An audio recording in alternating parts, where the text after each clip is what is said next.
La la la la la la la la la la la la la la la la la. Whoa, golly! I guess we're live, so there's no way to revoke that silly little mistake. Hello everyone. What the frick is up? This is Jay Rambles. We haven't done one of these in a forever. Now, you may be wondering, what excitement am I in for today while Justin echoes his stupid ground. Okay, fix that. I say chill vibes all day, every day. We will be unstoppable. I think I tweeted those exact words, something like that. Um,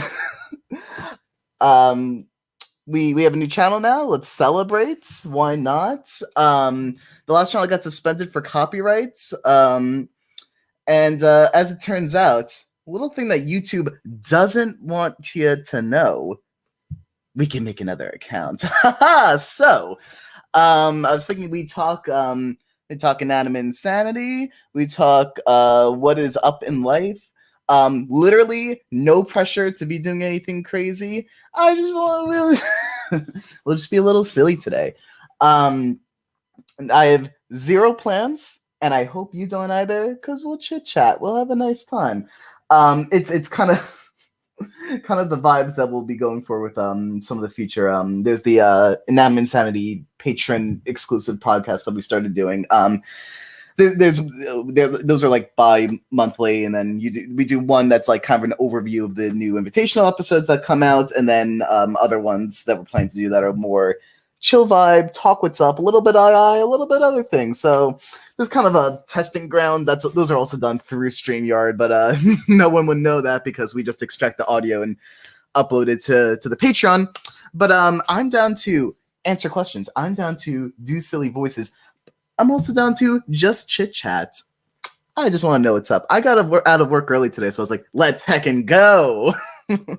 So I'm so excited to see y'all here. We got all the best people here. We have Squash Googleplex with an amazing surprise emoji face. Howdy Staples says heya, and I like heya. I feel like I don't say heya.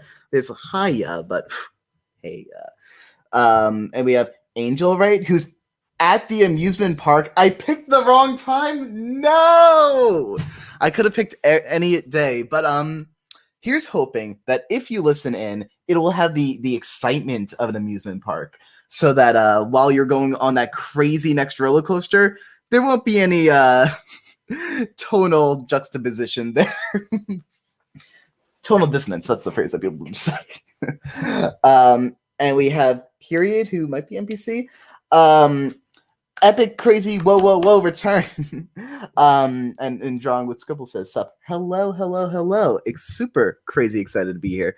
How do I make sure that I'm seeing all live chat, not just top chat? Got it. So the cool thing about StreamYard is you could swap in some comments, so you add a little visual variety. I could be very excited about that. That's something. So this first question, amongst many, of course, was Goo meant to be the self-insert of you, Justin? Because I feel like he is.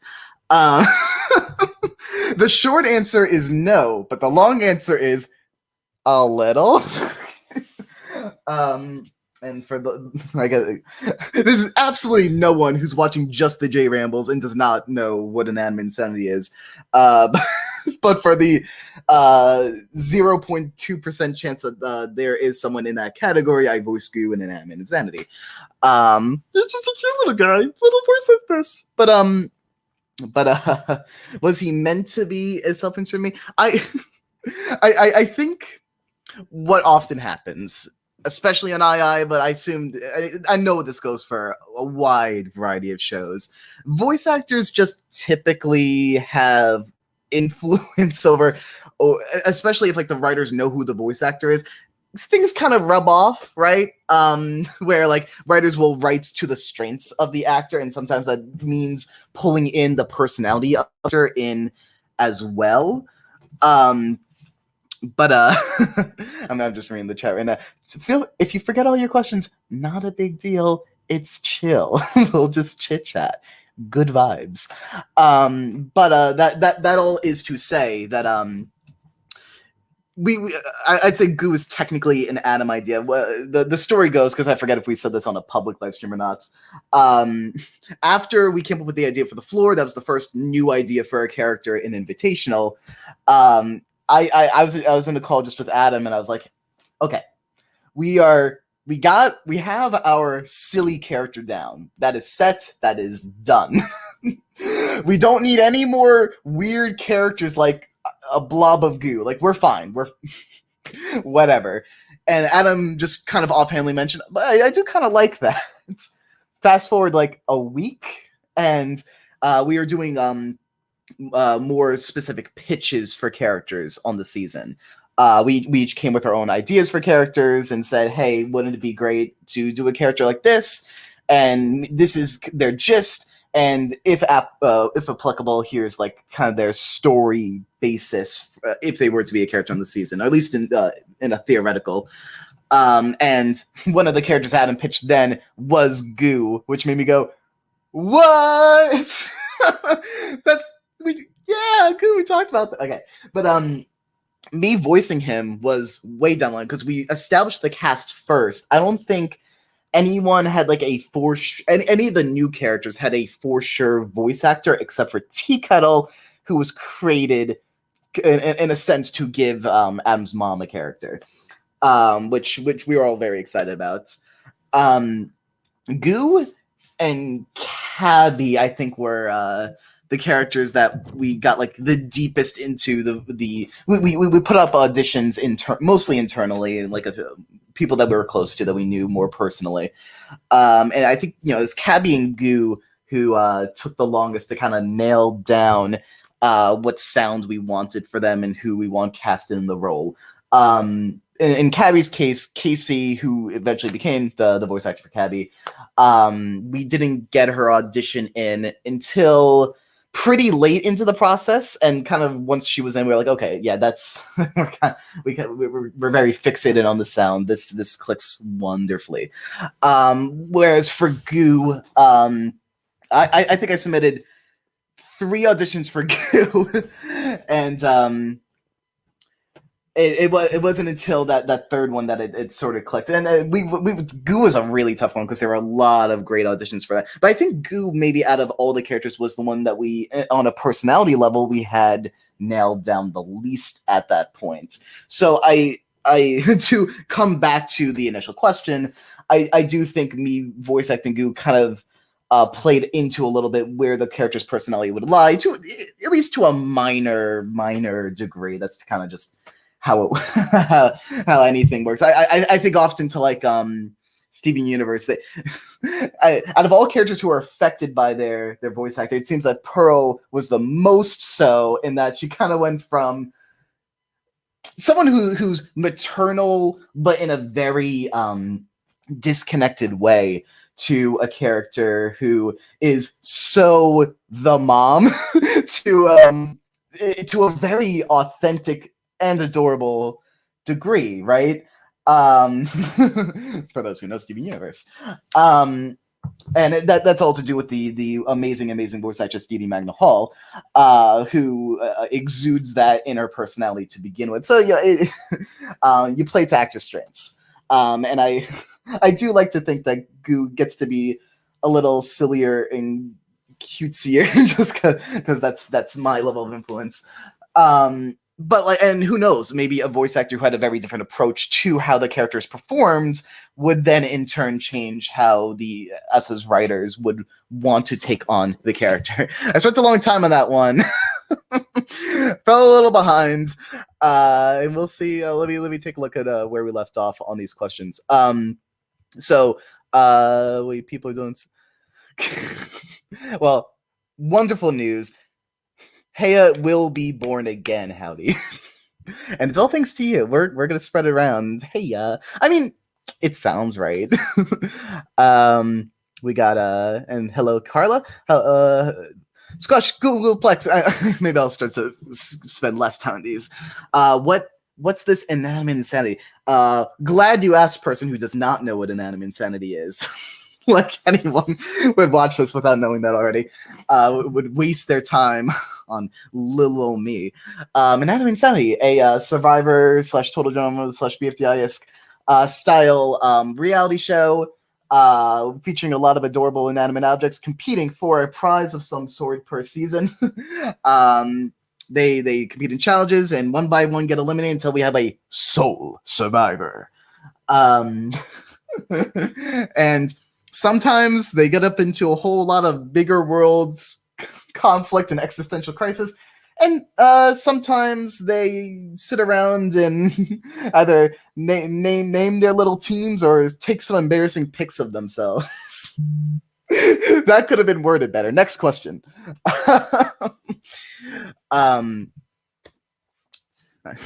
I've been texting me with updates on Survivor because I asked him to watch Survivor, and I'm very excited. No, don't go. Fix it. There we go. Back to the questions. Do you like read our fanfics? Because I know Fan says he does. Great question. I don't as much as I used to. I really enjoyed reading fanfics back in the day, especially when, like, if you wrote a fanfic, there's a point in time where you could write a fanfic and be the only person that year to write a fanfic. I've always found them entertaining. I think one of the earliest ones that I recall was it's probably around the time that Paper returned to the season. I'm sure there's other ones before this that I'm forgetting, but this was the first one with like a lot of installments. I don't remember the name of it. I'm sure it exists on, I want to say DeviantArt, but it's like it's about Paper going on a big journey through some sort of city. I'm trying to remember the details, but I remember being so enthralled that it deviates so greatly from what II is. But he had to go on some sort of quest, got lost in a big old city, and needed to, was it get back home or there's some mystery to be solved? I gotta look that up. But for the time being, I'm just gonna call it Paper in the Big City. Let's see. Angel writes, and being that there's a lot more comments coming in faster than I reply, I'll try to keep these as quick as I can, which I'm grateful that there are so many comments. Welcome everyone who's been coming in. I'm seeing that since then we got Snell Cubes, welcome, K Crunch, welcome, the Tegrods, welcome, and Drunk with Scribbles, hello, Mama Fox, hi, Prism Animations, yo. I think that covers everyone. If not, yell at me and I'll give you a little shout out. Enjoy it, wrote. Did you like how Star Versus turned out in the end? I personally stopped watching around season 3, despite being a big fan. You know, I'm in the firm camp of, I also have my criticisms of the show, but I think the fan base went way too hard on the show come the end. It was crazy popular. Stopped watching around season 3. My favorite season was by far and away season 2. Season 2 did was remarkable on remarkable on the romance front. A lot of great episodes for that. And I honestly, a lot of people think that took over the show to a crazy degree, but for what the show wanted to do, I think as far as animated family demographic programs go, I think it did its romance stuff very, very well. At least on the earlier ends. I have minor grievances as it goes forward. I know I'm bringing this up because there's a lot of grievances surrounding that. I'm using grievances, correct, right? Whereas there's that element of season 2, and season 2 also has some of the most, has all the best, like, Ludo and Toffee stuff and all the exciting villainy that surrounds that. But I mean, it's season 3 that kind of was the biggest loss for me, which seems to be a very unpopular opinion. Most people are just like 4 is the only weak one. And I mean, like, let's be fair here. Season 1 takes its time to get exciting as well. Season 4, I think, is really exciting, just on a thematic level. What it does with humans versus monsters, I thought they did a great job with. I'm very iffy about how that's resolved in the finale, but I think they did a lot more good than not throughout that. Season 3 is the one that kind of lost me, especially at the beginning. I was like, is that all for Toffee? Like, one of the best animated villains I've seen in a long time. Okily dokily. Yeah, they find some interesting stuff to do there as well. Long answer short, I am satisfied with the show on a whole, which is far more positive than it seems your average Star versus fan, who they all they all went crazy come the finale, and I get it from a lot of angles, but I think the show big old thumbs up. Next we I'll try to hit on everything, even if like someone asks a spoiler question, I'll bring it up and then say not answering it, but I do want to try my best to like at least click on all questions. I realize now that I'm looking at this, there is no actual question here for this one. So that put mark down -1 point on the Justin meter. Feel free to keep track at home. And if I hit a score of -50 by the end of the day, I'll leak the Inanimate Insanity finale. There you go. That's totally written already. Okay, actual question. Cake Punch says, "Oh my god, next question." Lost it on my own name. Howdy Stipples writes, "My name is also Taylor, so every time someone says hi to him, I pretend they're talking to me." Here's the thing. I'll give you full permission to take on the Taylor mantle.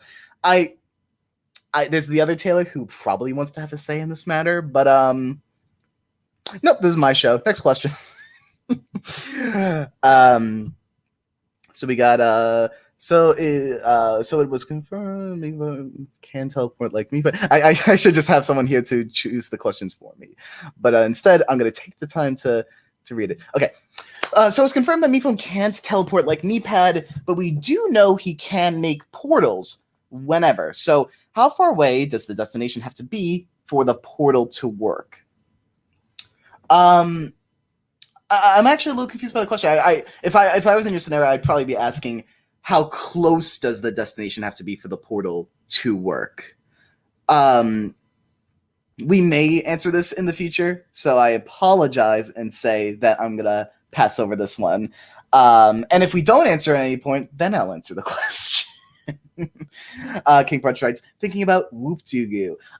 Tidbit that Whoop-Doo had an incredible audition for Goo as well. We didn't land on it, and I feel bad about being in my privileged position regarding Goo. But I will say, shout out to Whoop-Doo, shout out to Cake Brunch. They're both delightful. We do love our good existential crises. Nothing more to add to that. But I will happily always be writing them in." Motherfuckers asks, any II ships that I like. I mean, like, it's a cheap answer, but like, whenever they're not venomous ships, I'm always excited to see how people interact with the show. Like, it's I think shipping's cool. I don't usually participate much in shipping culture in a general sense, but I am very excited to see what excites the fandom, and I do like to lean into pairing characters off, because I mean that's the best way to do any sort of derive any sort of chemistry from characters. That's kind of a given, but it's nice to we do often pair characters off in the show so that we can get those more detailed, specific relationships that you wouldn't get from more one-off relationships or more group settings. The more we could narrow down characters to like smaller groups, the more personality that's going to shine in each.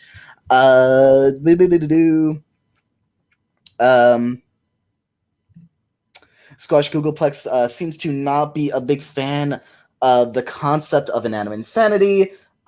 Please send hate mail. Next question. Everyone check out Snail Cubes' epic fanfic that they finished before the stream, or say finished. Apologies. Snails is cool. There you go. The T Grooves wrote, it's actually pronounced te T zip. So write that one down. Prism Animation writes, sing Hit or Miss in Paper's voice. I want the unholy trinity completed. I'm trying to recall, and feel free to write in if you haven't already, who the other two in this unholy trinity is. Or we're just doing the bass, right? The hit or miss. I guess you took the kids, huh? How's the actual thing go? Hit or miss. That also wasn't a great. That wasn't a warmed up paper. Maybe I should do that before the stream. What if I typed in hit or miss lyrics? That's that. No, this is not. This is not. Go. This is not. Hit or miss. Guess they never miss. If I type in that. Wow, it's just really, this is for a really popular thing. There it is. Okay, at least do the beginning to satiate the thirst. Hi everyone, what's going on? Hit or miss? I guess they never miss, huh? You got a boyfriend? I guess he doesn't. I bet he doesn't kiss. I'll do that last part again. Hit or miss? I punched the microphone. You could. I have no interest in having my webcam on right now because that's just going to put on way too much noggin pressure on my little head here. But I just wave my hands whenever I'm doing voice acting. Cannot resist that. Him. Hit or miss? I guess they never miss, huh? You got a boyfriend. I bet he doesn't kiss you. And in parentheses it goes.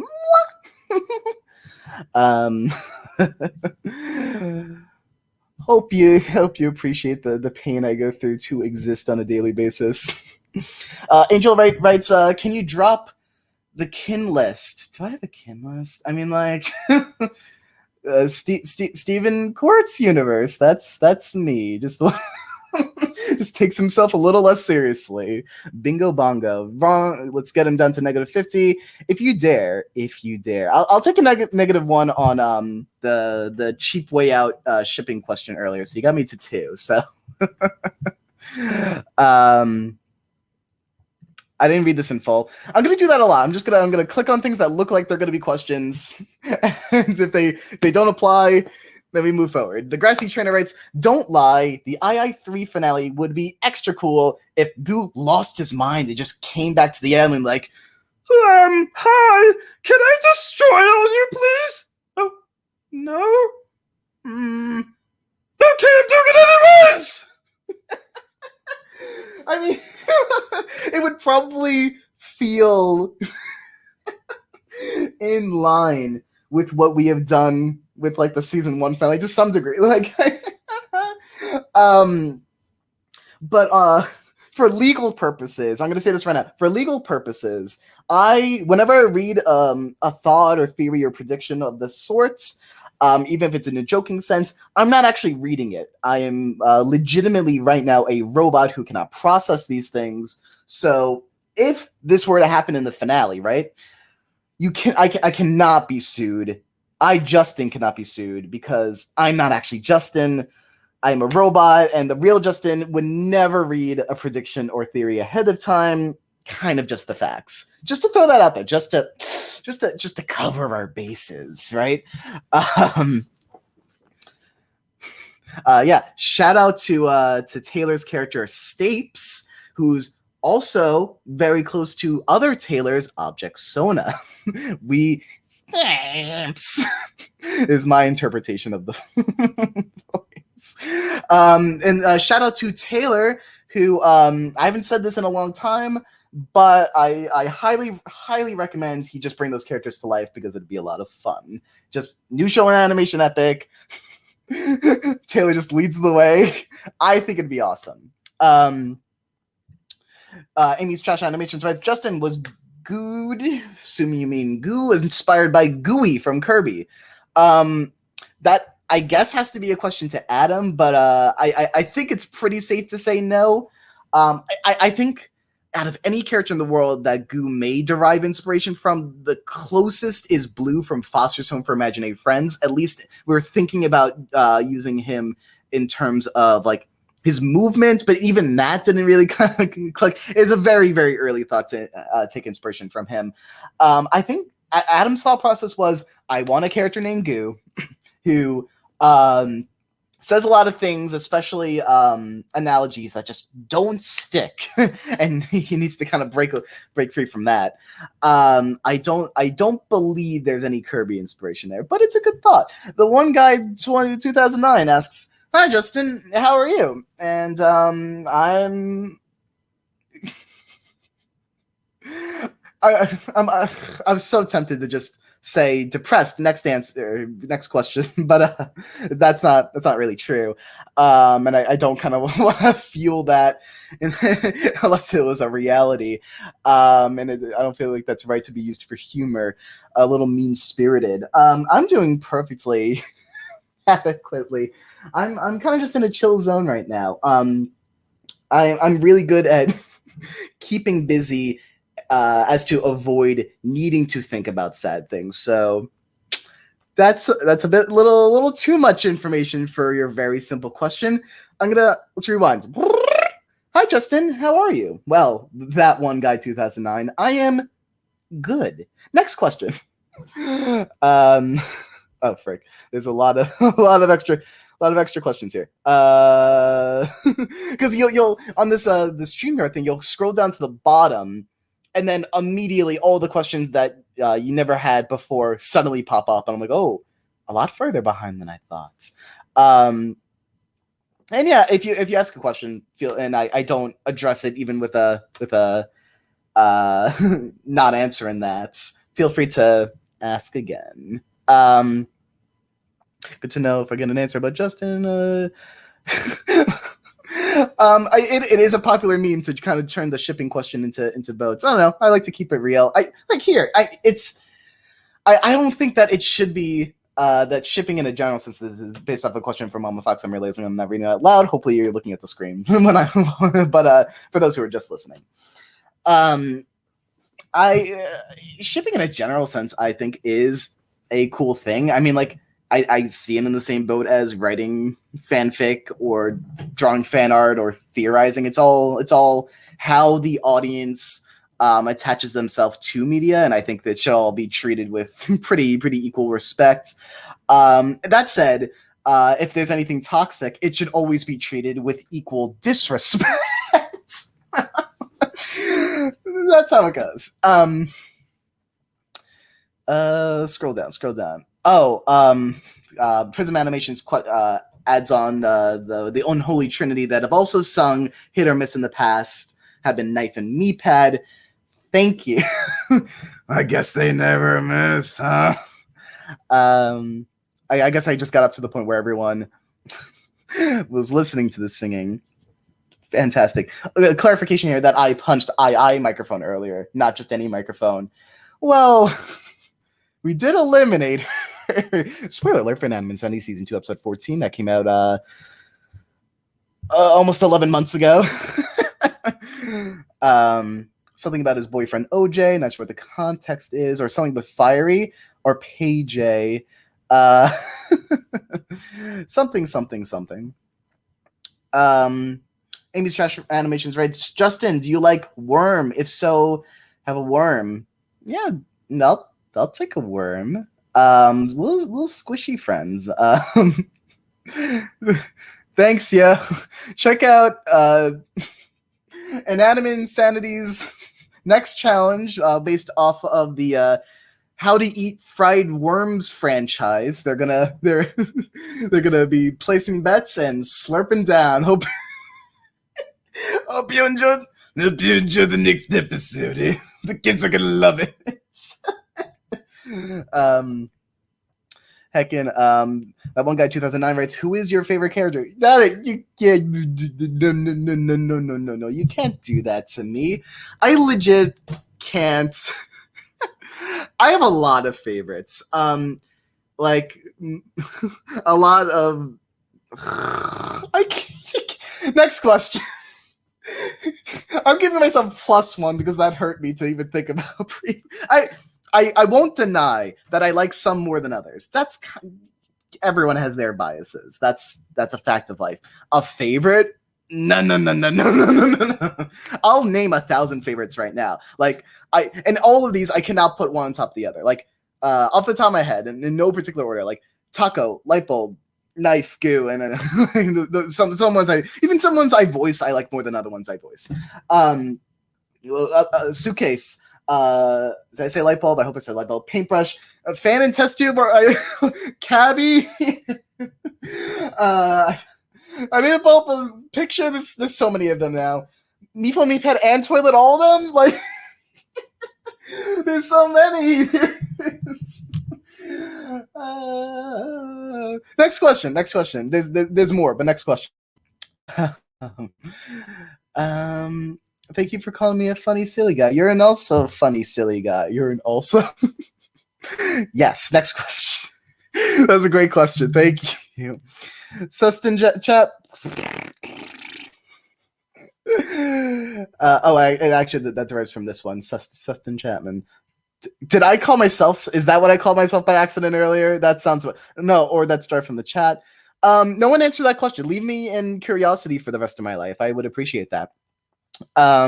Okay, so Angel writes. Wait. Before this, I gotta clarify here. So Howdy Staples wrote, "Blame Cordy. This is her fault." I'm not sure which Cordy we mean. I assume we don't mean Mickle Cordy Casey. I assume we mean a different Cordy. Is there a Cordy in this chat? I'm just gonna assume that there's a person Cordy who is responsible for something. I'm not quite sure what it is because I'm about 10 minutes behind on the chat, but send your hate mail. Next question. Angel writes, "Can you say in nice voice?" And I'll read this on the spot without reading it ahead of time. "Hey guys, I'm gonna put my Chromebook in the wrong slot." And then something in papers. Let's go. "No! Someone keeps putting the Chromebook. No! Someone keeps putting the Chromebook in the wrong slot! Organization is so important. You don't understand." "Okay. I have been put in the wrong slot," says Meepad. If that wasn't obvious. I feel the obligation to note that because whenever I'm reading a question, I'm like, probably kind of sounds like Meepad. So let's clarify and differentiate. Cat's 2016 Poaj, Poage. There we go.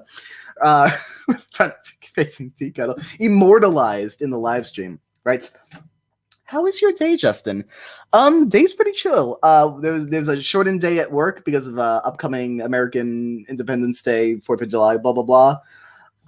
So we're kind of chilling here. I was like, got some spare time. Usually my day is booked. So I'm in a pretty good mood. Honestly, if you put me in a J Rambles scenario where I could just talk and not have to deal with the social intimidation of bouncing off of other people for others' entertainment. Here's the thing: love one-on-one conversations and love doing J Rambles, but like, if I threw another person in here, both at once, I don't know. It's like two different levels of being social at the same time. Granted, it becomes like a professional social, but I don't want that energy. I just want the social, hey, we're chit-chatting energy. Hopefully, none of that made sense. Next question. I just hit the bottom of a stretch of questions again, so let's scroll up again. Justin Chapman is scanned into amongst. Thank you, Poppy. Thank you. It's a dream come true. if I'm playing Among Us with anyone here for some reason at some points, just assume I'm the imposter. Throw me under a lot of heat. I'll get pretty heated in Among Us when I'm wrongfully intimidated. I'll bring out all the facts. I I do not get angry except in extreme scenarios and in goofy scenarios. And by that I mean I don't experience anger very often. YouTube's trying to notify me about something. Oh, thank you for the new subscription. Subscription. Mama J. I know. Okay, there's something I do have to answer really, really quick while I also multitask and pull up another question. Let's just send some heart emojis to that. Okay, moving on. Front-facing TKL runs in circles. AO boats. We're boating. Something with boating. Something with just in sus. It was easy at the start of the stream where there's just a lot of just questions, and then it's like, okay, well now that I've said things, we're going to talk about the things I said instead of just asking questions. Feel free to keep talking. Feel free to spam the stream. I don't really. Who cares, right? It means nothing. We're not on the Animation Epic channel. Let's just kick it back. So we got Angel writes, can I get you to talk about Paintbrush as a whole? I like to hear your thoughts about them. Paintbrush is one of my favorites. I don't know if I said that before you sent in this question. Paintbrush is okay. Where do you even start with just talking about a character in a general sense? If you said their route in season 2, episode 12, or how do you like them as a leader? That would help for future questions. But you're totally good at the moment. I just got to figure out an angle to take this with. But Paintbrush is a character that I am incredibly excited to have on Invitational to some degree, because there are multiple characters in season 2 of II that I felt needed a little more oomph to how their story concluded. The thing with Paintbrush in episode 12 is, and I understand any criticism that anyone has about the fact that Paintbrush was eliminated in that particular episode, and maybe it should have been rethought. That was a long time ago, but it is interesting because Paintbrush was always planned to go out in the episode that they ended up going out in, and it wasn't until we started writing that episode that we started taking that more personal approach with Paintbrush. So it's if you read it from the angle of we gave them a more intimate story, at least elements of a more intimate story. Of course, Lightbulb was the focus of the episode, and it was a lot of it was about Lightbulb learning to understand people who are different than her. And Paintbrush being kind of the prime example of that, alongside Testament in a parallel kind of way. Point being, if you read the episode as we do that stuff with Paintbrush, I mean, like I should be more specific. You do the coming out elements, even if it's not worded very specifically, but it's still intimate. It's still that this is what Paintbrush knows about themselves at this point. They're new to the experience. So however you want to interpret that, whether with good faith or bad faith, do whatever you do. I keep running away from the point, and this is why we call it J Rambles, right? I'm so quick to diverge from the point. If you read it as we do this bonding moment with Lightbulb and Paintbrush, and we do the coming out, and we do everything else, and then we just eliminate Paintbrush right after. And that the thought process was in that order. Like we thought to do that with Paintbrush and then eliminate them. That I could see that being a lot worse than if I was watching a show and realized, well, they wanted to give Paintbrush an intimate send off because they were about to be eliminated in this episode, according to their plan, because they had different plans for different characters after that point. It's tricky. It's tricky. We had Paintbrush in place for that elimination for a while. That all to say, and back to the grander point of, I'm really excited to have them back in Invitational to follow up on their story, because I do think that there are characters that are very good to exist to fill in the cast and round them out, because you can't have every character having an intimate story. Maybe one-off episode intimate stories, but especially like longer term stories, it's very helpful to have a few characters with those more personal stories, and characters with a lot of interiority, a lot of you could get into their mindset, and they have goals, motivations, wants, needs. And other characters, my brain keeps coming back to Blueberry, who, upon when we pitched the character Blueberry, I pitched the character Blueberry, is actually my mom's idea for a character, and then I pitched it to the crew. They liked it. Right when we decided Blueberry should be a character, the very first thought was, we need a character who could be the first boot. So someone who is well liked and needs time to shine doesn't need to be the first boot. Blueberry was that character from the start, and I'm very excited to have a lot of good characters with a lot of interiority to them. Otherwise, you need that balance, and Paintbrush is one of those characters who, and especially in terms of like where they were at in II2, you want characters with a lot of interiority to get as far as possible, because if you have two characters who make it to the end of a serialized reality show who don't have a lot of interiority to them, you run into the potential, at least, of it being less satisfying. That's not necessarily true. That you could have a finale, especially with a more comedic based show. Two goofy characters make it to the end, and who cares, right? It's just who's gonna win, and hopefully they're just likable. Interiority isn't the only thing to reach likability in a character, of course. But if you want to have a finale that's very much like these 2 or 3 characters, for instance, are, and this goes for any reality show that's a little more specific in wanting to tell intimate stories. It helps to have 2 or 3 whatever characters are in your finale that you've been building up for a really long time, especially ones who have chemistry with each other, because they become each other's protagonists and antagonists. Their chemistry, it can be what rules the finale. That's for example, spoilers for Total Drama World Tour, which came out in 2010. I want to say that's 11 years ago.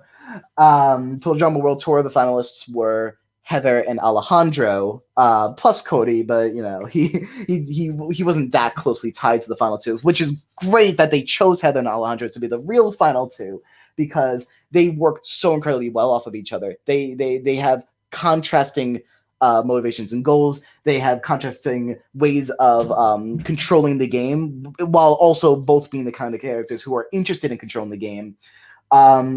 So not only are you telling a really interesting story with who wins the finale, but you also tell an interesting story with what happens with these 2 characters come the end. And that I'm always excited to explore. This has nothing to do with Paintbrush at this point, but except for the general mentality of I like writing Paintbrush as a character who takes up that spotlight. A leader-like character. I mean, right now they're in Invitational. They're paired with OJ, who's also in a leaderly role, which invites conflict in itself. But I think, diving more into who they are, who they want to be, lots of fun. I can't say any more for the future of the show, of course. But I like Paintbrush. Next question. How long did I spend on that one? I'll try my best to make the next few ones quick. And I guess that's how it goes. And exit interviews, I do the audio for that, and I also do the question organization on that. And part of my job is to make sure that we go back and forth between the long answers, the short answers, the comedic answers, the dramatic answers, or more game focused answers, so that you feel that variety. You feel like the piece is keeping up. You don't have 3 long, intense answers in a row. You mix it up. You throw spoiler alert. I mean, the Life Ring exit interview audio has been done for a while, but I won't. I'm trying, and I gotta think back to the fan one, so I could give an actual example. But I don't know. Fan, I'm blanking at this point. Fan was asked some sort of question about food at some point, and it was just a very simple answer. Or was that Blueberry? I think it was Fan. I also just had a mini heart attack right now because I said that Life Ring was getting an exit interview, and my mind just goes through the whole process of he's eliminated already, right? People know about that. That's not news. and I never spoil anything to my knowledge, but that still doesn't stop me from having heart attack, because it with II2 it would just be like the same exact thing that I would have to avoid spoilers for long stretches of time. Do you know how it took me like at least a couple months to feel comfortable saying the word alien after episode 14 came out? I'm like, that is a word that I have blacklisted from my verbiage, at least in a public setting, in public settings. While episode 14 was in production, like Prime Shimmer, don't say that. 14 was a big one. Love 14. Somehow we veered that far off of me answering Cake Brunch's question, which was, what was your most recent voice acting role in an object show besides Inanimate Insanity? Specifically in an object show. Well, we got that little face there. I won't deny that the most recent object show that I have voiced in that has come out is a favorite. Oh, and you also said, oh, what was your, I read the question out loud, but my brain interpreted it incorrectly. I thought the question was favorite recent, but the question is, what is the most recent voice acting role? Well, Cake Brunch, you have very much cornered me on this one. The most recent voice acting role I had in an object show was the delightful character, and I was going to talk about this anyway, of 3D CG rendering of a goblin from Whoop Doo's acclaimed object show, The Power of Stewie Pony. Please feel free to check that out. I loved playing that character because I haven't done many joke object shows. I did Object Show 87, but that's the only other one. And I was offered the role. Whoop just straight up came to me and said, "Hey, want to play this disgusting goblin?" I said, "Oh my gosh, please, that sounds delightful." For those who don't know, the characters, what does the character sound like? I remember it wasn't really inspired by this, but when I started doing the voice, because there was a voice reference that I had to sort of replicate. Once I was doing the voice, I was like, oh, kind of sounds like maybe Object Show 87 Spider, like a little bit, but like nope, that's not it. Hello. No? Freak, what's the voice sound like? I am 3D. That's it. I hit it just now. I am 3D CG rendering of the goblin, which is a disgustingly grating voice. Hurts me a lot to do, and I hope that I could do it a lot more for the rest of my life. Because it's a fun role. I got to do a lot of improv in it as well, which is kind of a granted thing with these comedy shows, and a lot of it was included, which I was very grateful for. Very, very, very, very silly role in performance that I had a blast doing. And fun fact, I did the performance for that episode 1 and II Invitational episode 3 in the same day, or maybe it was back-to-back days, and it was a lot of fun because both of them asked me to do some singing in characters. Like, oh my gosh, just sign me up for American Idol now. I am going to be amazing and fabulous. What were the songs? Goo had the and for both songs. Actually, I should clarify. For Stewie Pony, I was not asked to do a song. I'm remembering now. I was asked to. The character was doing a dance, but then I think I decided to sing along with that, as opposed to actually being asked to sing. Yes, that sounds right. I don't even remember now. Now I'm looking with the Goblin song, how that went. It was probably just something like bam, like just something silly.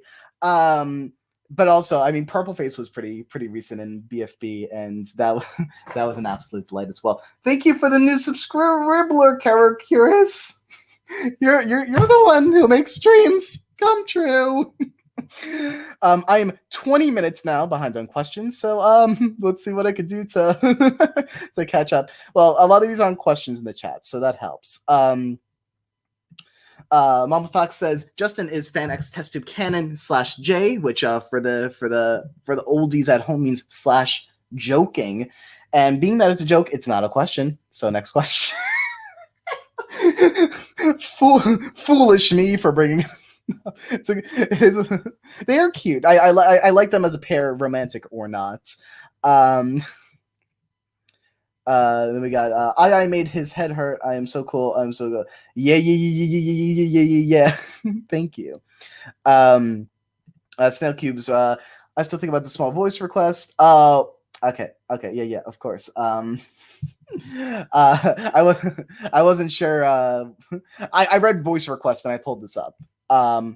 Cordy uploads. Welcome. Hello, Cordy. You were the Cordy we were talking about earlier. Amazing. Thank you for being Cordy. And Howdy Staples says that she's not here. So forget that I said anything about saying hello. Just wipe that from the record. Let's scroll down as much as I can. I am catching up a little bit. There hasn't been a little question in a while or a request or whatever. Cherry Level Girl writes, not sure if this has been answered, but are you planning on uploading more videos to your channel? This has not been answered. It's totally possible. Where I'm at right now, I like doing these J Rambles because they're absolutely zero stress. And that's why I was excited to start the II podcast for patrons, because it's similar vibe, at least on the more casual episodes, in theory. As for well-constructed videos, maybe I think it's totally possible. If the question is, am I planning? There are no plans. If I'm working on a video, I'm gonna post it to Animation Epic. That's I at this point, all I care about is building up Animation Epic, or at least assisting in that as much as possible. That's where a lot of my free time goes when possible. And like a lot of the behind the scenes stuff goes to Patreon. Like I did like a bloopers reel that went straight to Patreon. Maybe if like theoretically the Patreon went down, this would be the place to post that. I'll put it to a maybe. I don't know what I would post. It'd probably be more, if I was going to post anything to my channel, it'd probably be the more low effort things like J Rambles, or if I ever got back into gaming stuff, J Plays, which just perhaps much lower energy than the J Rambles that exist on my old channel. Where I don't know, I guess at the time I was just all about hyper high energy, and nowadays I'm just all about like, let's keep things as chill and lax as possible. Positive vibes still, but just bring it down a notch. You could probably tell that I'm the person who pitched the character Candle.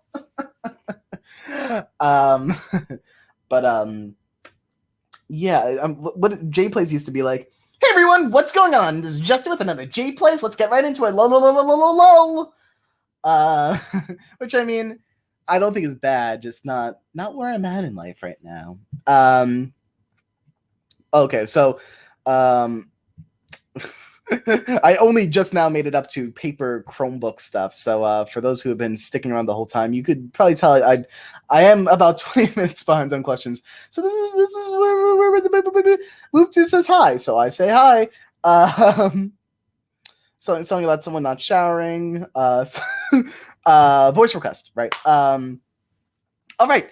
Got another voice request from the Grassy Trainer. If you're doing some of your BFB characters, could I snag Rusty Coin saying, okay, let me get into character before I even look up what it says. I guess this is an easy way to trick me into saying something bad, but I think my eye will catch it just in time if need be. Yo, Rusty Coin! I haven't done Rusty Coin in a while. I would love to do more Rusty Coin. Probably in terms of just the type of performance I could give, out of the 3 BFB characters I've done, Rusty Coin's probably my favorite. Purple Face is up there. I love doing Purple Face, but Rusty Coin, there's just some sort of pizzazz to him. Leafy flower and Rusty Coin. There we go.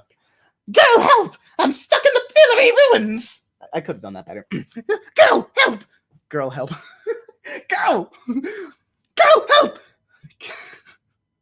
I guess I'm just not used to saying things other than his initial lines, but I'm gonna get this right. Leafy plowing, no, take me with you, girl. Help, girl, help! I'm stuck in the pillowy ruins.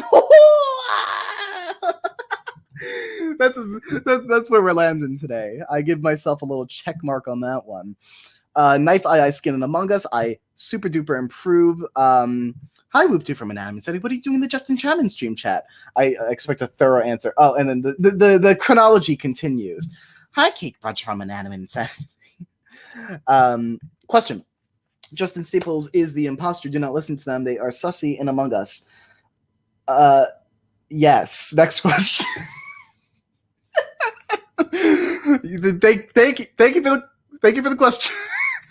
Thank you. That one guy, 2009 writes, Justin, how do you feel about Phineas and Ferb? Probably one of the best shows of the 2010s, yeah, or 2000s/2010s. Frick, when did that show start? Whatever era that show was on, one of the. I mean that show is just endlessly clever. I can't say I'm as huge a stan as Brian is. I think he deserves all the Phineas and Ferb medals. I said medallions. Or is medals short for medallions? What are medallions by def? We're looking this up. Medallions. I should have added oh no, it does have a definition. Medallion, a piece of jewelry. Medallion, a piece of jewelry in the shape of a medal worn as a pendant. So it has to be specifically. So it's jewelry in the shape of metal. It does not define itself as metal, as a medal, not to be confused with metal, which medallions often are. Next question. Thank you for the question about Phineas and Ferb. I'm glad I answered it very thoroughly. Thank you for not spamming. Thank you for calling me sus. Thank you for being polite. Paintbrush.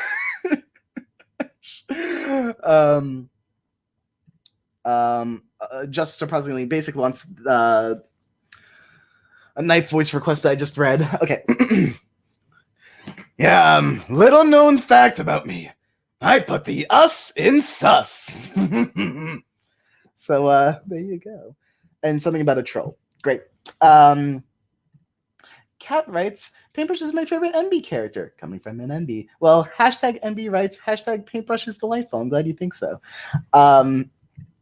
Just surprisingly basic. I'm attacking you. We're rolling on the floor. Violent attacks. Something. That sounds right. Wow, people really stuck to the calling Justin sus train, huh? Crazy. Cherry Lover Girl, do you listen to music while you work? If so, what genre? Answer's no. No. I'm gonna go no. I don't. Okay. There's no on two levels. One, my main job is to do a lot of audio work. I work at a talent agency, and I work to prepare a lot of voice auditions for like commercial and animation projects. So listening to music would throw that very far off. But even if I'm not like actively doing an audio project, if I'm going to be listening to anything, it's going to be YouTube videos. I listen to like a lot of video essays, podcasts, etc. I don't listen to a lot of music, and if I listen to music, here's the thing.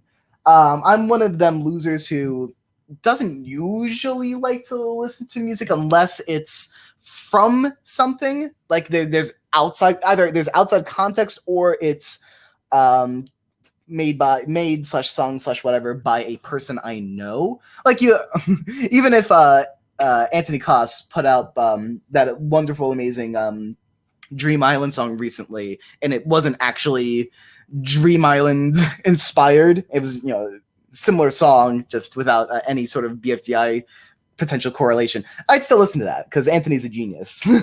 But I do know Anthony. We have even on a casual basis. And then otherwise, if it's not someone I know, it's probably like songs from a TV show, movie, musical, like some instrumental, some non-instrumental, soundtracky kind of stuff. I guess I'm just so I need that more obvious storytelling elements in what I listen to. But yeah, most of the time if I'm listening to something, it's probably like during work today, when I wouldn't be distracted by music in the or videos in the background, I was playing Sarah Zed's new video on getting getting oh not a lawsuit, but what's the phrase?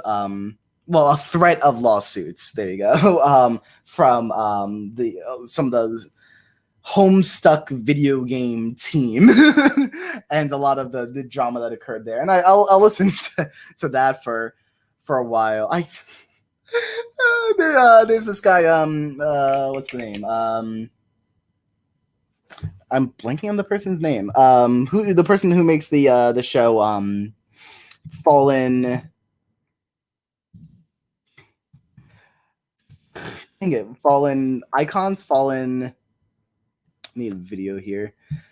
There it is. Fallen Titans. The person's name is Quentin Reviews on YouTube, and I more recently got into their stuff. Same thing with Sarah Z. That's a newer subscription. Posted a 3.5 video on the reign of Fred Figglehorn, which is a very thorough history of the Fred canon across multiple variations of canon throughout Fred's history as like number one on YouTube and the first YouTube super celebrity who crossed the path into mainstream. I'm not going to get this answer for forever since I'm so behind on questions, but I would be interested to know if the younger people here know who Fred is, because he was such an internet titan back in the day. Even I assume PewDiePie is still big, was number one for a really long time. Before that was I guess, Nigahiga, Fred, and Smosh were kind of back and forth for a while. Taylor just wrote to me saying, "Thank you for giving me the wonderful entertainment while you're stuck in traffic." I don't know if you're still listening, but Taylor, you're anytime, absolutely any time. I'm here to entertain both myself and you. And by you, I mean Taylor specifically. And by Taylor specifically, I mean what's their name? I'm trying to remember their username because I was thinking about them as Taylor as well. I'm gonna scroll up. I very much apologize for not remembering your username off the top of my head. The person who's also named Taylor, you're wonderful too. If you want to, I'm sure Howdy. That's the name. Howdy Staples, right? Of course. Well, I'm glad I answered your question about music. I don't even remember where it was in this ramble. Oh, I was talking about Fred.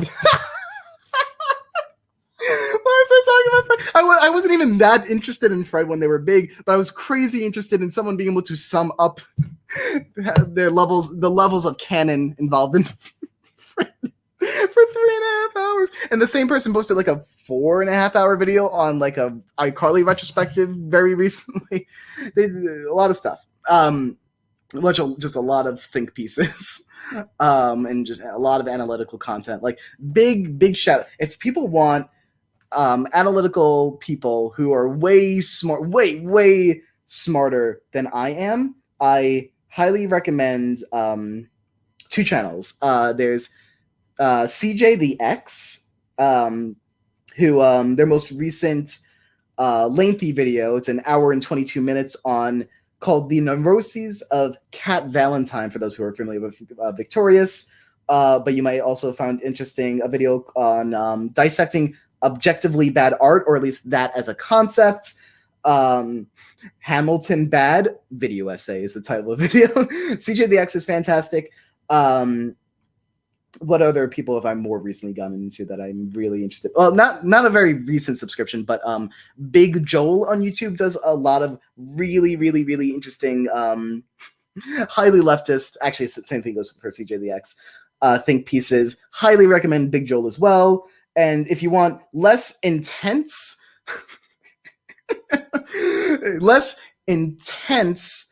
analysis of media, but still very fun, there's this channel I got into very recently called Are They Gay? Dissecting just popular pairings that are not officially canon, or at least at the time of recording, not officially canon, or at least have some this debate enough to be had. That's a fun channel as well. But enough recommendations. I'm glad that I could talk about music for this long. Thank you, Sherry Lover Girl. Let's try to catch up here. How long? I am 24 minutes behind on questions. Let's catch up. If I pass anyone's questions and me trying to like catch up as quickly as possible, feel free to ask your question again. I'll never bar you from asking a question more than once. Especially like I might respond to a question saying can't answer that. But if I don't say that, then then feel free to ask again. Salty Swan writes, what are some Inanimate Insanity characters you'd personally want to give more screen time to, disregarding any negative consequences? That's a really interesting addition you put on the end there. What I used to be able to do is to help me think, just because there's so many characters, I could eventually to everyone with just my noggin, but to assist me, I would often like go to Google Images, search Inanimate Insanity characters. There's so many images with just everyone, but also I'm not seeing anything that immediately comes up. Sorry, I have these hiccups. That includes the invitational characters as well in the image. So I guess I'll look up in like the II seasons 1 and 2 cast, and then have to like keep invitational in the back of my head. But I mean, even just sticking to invitational, Life Ring. I think Life Ring is a great character. I would love to see more Life Ring, and like shout out to the exit interview that hasn't come out yet. Life Ring does Adam, especially in being in his time improving as Life Ring, because all the exit interviews are improved on the part of the contestant's voice actor. And a bit by the interviewer as well. We give them that wiggle room as long as the questions are asked. But Adam doing Life Ring improv on the spot and trying to get into like the headspace of Life Ring, really interesting stuff. Adam does a great job with that. So look forward to that. I'd like to see more Life Ring. I guess the question doesn't clarify if I'm just talking about characters who are currently eliminated from their respective seasons, because like we talked about Paintbrush earlier, for instance, and it's like, yeah, I'd like to give them more screen time. They're gonna get it. They're still they're still in invitational. Like they're set. So so like I'll say disregarding all contestants who are still in their respective seasons, even though like I could throw out there the remaining 4 II2 contestants would like to give more screen time to, because we don't touch on them as often as I'd like to. We'll try to change that as soon as possible. That would be great. Speaking strictly to the eliminated ones, I mean, every II crew member, or at least on the writing team, will answer this. Please, more soap. Soap is always great. I'd say, for example, there's a microphone who I love, but I feel like we got just enough of her. There was an appropriate amount of microphone for where we've come to. And there's no one on the show who I say, please no more screen time to, because even the characters that I have fewer ideas for to make exciting, I would be interested in taking on that challenge at the very least. I do want to do more with Trophy. Fan features Trophy. I got to write that one, and there was a lot of fun writing for Trophy. Would love to do a lot more with him. And that was also my pitch. I think everyone who's written, or at least led writing on fan features episodes, also came up with the idea for what goes on in that episode. I maybe with the exception of fan features 1, I forget where doing tissues first came from. Is Brian or Taylor or both? And then I was the one who pitched Trophy. I pitched Trophy versus Box in the game show, and then we eventually integrated the other contestants, the patron recommended characters, and then that's what ended up putting Trophy and Box on the same team. I think we knew we wanted to do Nickel. I think Adam pitched his own angle on that, and then Brian was very specific about wanting to do Salt and Pepper SNP. Yeah, and then same general just goes for who's writing the II Invitational episodes. I think everyone who's written an episode thus far also came up with the challenge that would be going on that episode. The only thing that's like pretty strictly not the person who, with vague exception, as it typically goes, we discuss well ahead of time who the plan is to eliminate next. Again, yeah, we try our best to keep up on that. Whatchamacallit? What was the question? Screen time. I would love to give more screen time to. I'm just like looking through the kids. A lot of the ones I want to give more screen time to, like Nickel, Balloon, Paintbrush. They're all invitational now, so that's a big help. I think we have not done enough to bring out how adorable cherries could be. And Charlie, who may still be in the chat, was responsible for bringing that to a lot of people's attention. I love cherries, and I want to dig more into their levels of adorability. That would be awesome. Marshmallow's a tricky one. I think Marshmallow is one of our better characters. Tricky thing with Marshmallow is I stand firmly by, like, if you want the payoff of episode 11 to work, you hold off on Marshmallow until she invites herself back into the spotlight, or there's something major that pushes her back into the spotlights. So I'm pretty content with where Marshmallow is in that regard. But to keep things moving, gotta keep moving forward on that. Who's your favorite Whoop-Doo? My favorite Whoop-Doo is Whoop-Doo. Next question. How can Paintbrush and OJ have conflict? They are besties. I mean, like, let's think about this, right? That one guy, 2009, 2009. I assume you want 2009. Let's think about it this way, right? Oftentimes, people who are very close friends become roommates, and they just figure out, like, we were good friends, but we're not great roommates. we do not get along with each other. Not saying this is what's happening with Paintbrush and OJ, but I want to be clear that, like, besties, they could have conflict. Besties could fight, and hopefully it all ends up well. But yeah. Whoopsie says the Life-Ring interview. I agree. The Life-Ring interview. That was almost a half hour ago. I'm gonna try to speed up. I know I say that a lot. I'll try. Look, let me try to limit my answers until I catch up. Angel Art writes, have you seen BoJack Horseman? If so, what do you think about it? My favorite, maybe favorite character. Love BoJack. One of my favorite shows ever. Favorite character is really tricky. I'll keep to the main crew. I think I love Peanut Butter. I occasionally will resonate with Peanut Butter. I think Peanut Butter's the one I connect to best, but was that not obvious? But my favorite is Carolyn. I love Princess Carolyn. I can listen to her talk all day. She's delightful. Next question. A lot of people are saying Justin Chapstick. I appreciate that. I'm a little chapstick kind of guy. Thank you for the for the note on incredible dancing noises. I appreciate that, and I appreciate you. You said keep on cleaning on one of your takes, and it was I forgot about that until now. Oftentimes, especially when it comes to like improv voice acting, I'll just forget what I said immediately after. It exists to entertain myself and hopefully entertain someone else, but it is what it is, and I move on to the next thing. But but then I'll be reminded on what I said, and it'll make me laugh all over again.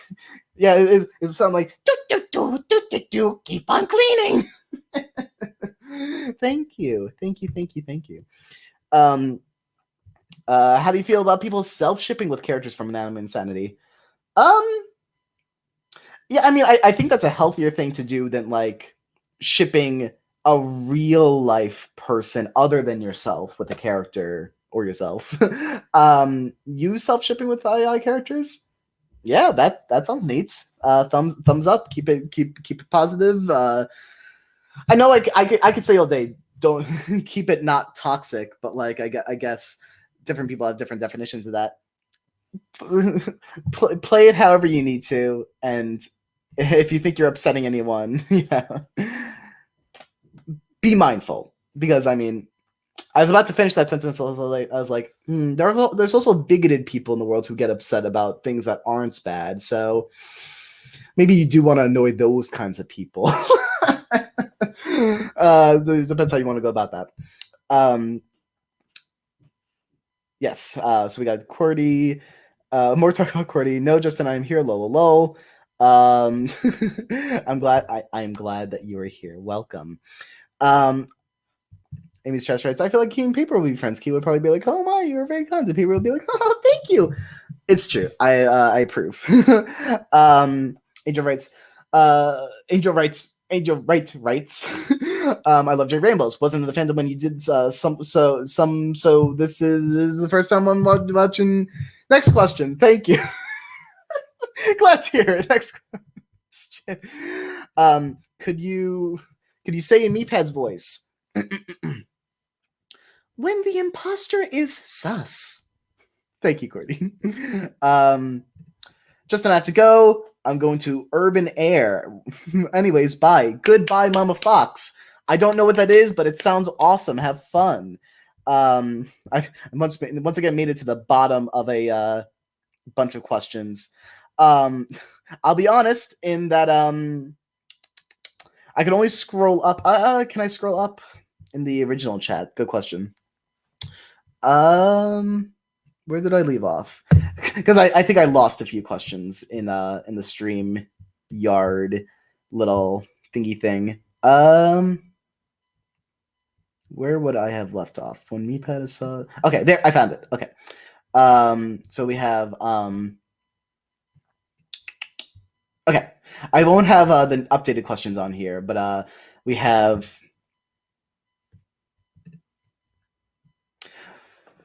Can you say in Paper's voice?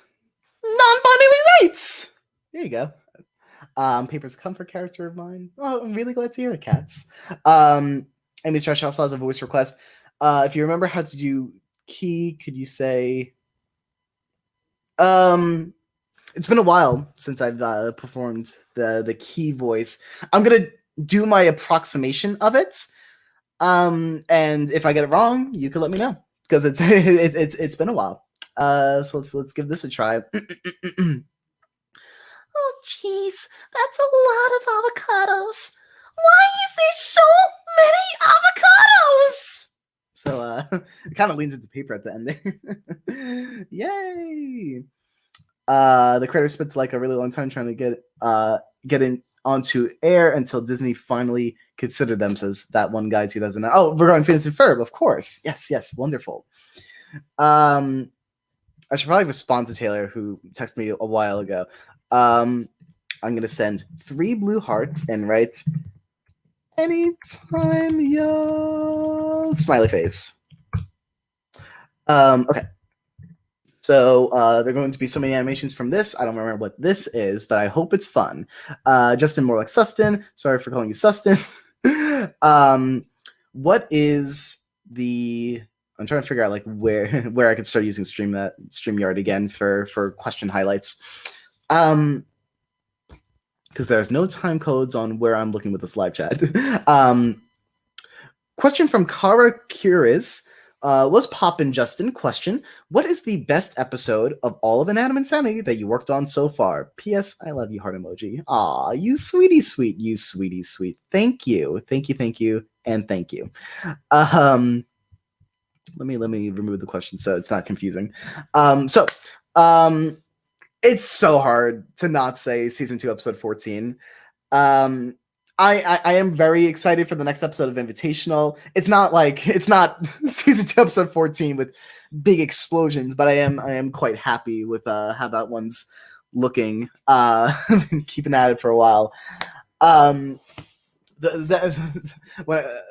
The idea for season 2, Invitational episode 4 stretches back to like March, so it's been a bit. But for things that have aired, yeah, it's season 2, episode 14, Hatching the Plan. I love that one. I think it has the best pacing we've had in an episode. I think it is so exciting even upon rewatch. I think season 2, episode 11 is a close second. I think that there's the most how the elimination goes in that episode, and everything that leads up to it. Therefore, is some of the most satisfying stuff we've ever done on the show. So I mean, that season 2, episode 11 felt very validating as well. And I'll say also that like props to season 2, episode 3. Or, sorry, invitational episode 3. I meant to say. I think that game of photo shoots, embarrassment photo shoots, the photo shoot battlefield is perhaps the most fun we've ever had with a challenge specifically throughout the entire franchise. So I mean, like that there's a lot of love in my heart for that one, and the rest of Invitational too. I've been so happy to be able to just constantly be making content. You know, that's really really exciting. As opposed to like I really enjoy the process of making II2 episodes, but as a person who loves to write, loves to create, I adore the process of just being able to constantly be making new, new stories, new ideas. And that's how you get better as a writer. You make a lot of things. It's not impossible, of course, obviously not. It's a lot harder to improve as an artist when you spend a forever on the same project. And I understand entirely if you want to craft a perfect piece of art, take all the time you need, go for it. But if you want to improve as an artist, it's, you want to be a writer, write a lot. And you will just get better every time by keeping at it. Same thing with drawing, of course. And that one might be even more obvious because you could see more visually the improvement.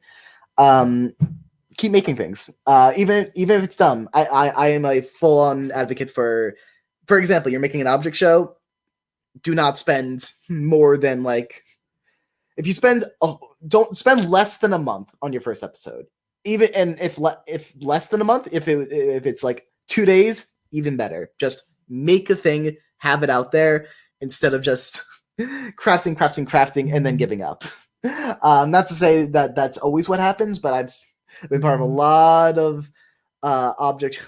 Ben is very upset about about Survivor elimination. We're in season 33.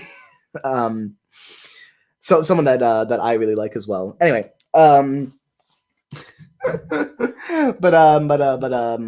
where did I leave off? I got distracted. Are we still talking about best episode? Where did my mind go? What have we just been? What have I been talking to y'all about? Next question. I'm sure I was about to hit a really great point. I was about to come through with a breakthrough. I have no idea what I was just talking about at all. What? Oh, but that's gonna bother me now. Oh well, next question. If I was saying something interesting, and maybe I wasn't, feel free to comment what I was talking about before I got distracted, and I'll finish the thought later whenever I catch up on questions, which will be never. Okay. Let's see. There's a love confession in the chat. That's exciting. People who don't know about Fred. Wonderful. Okay. Grassy Trainer says, alrighty, last request for a little bit. I request for good old Purpley to tell us. La la la la la la, cake and steak. That's my warm up.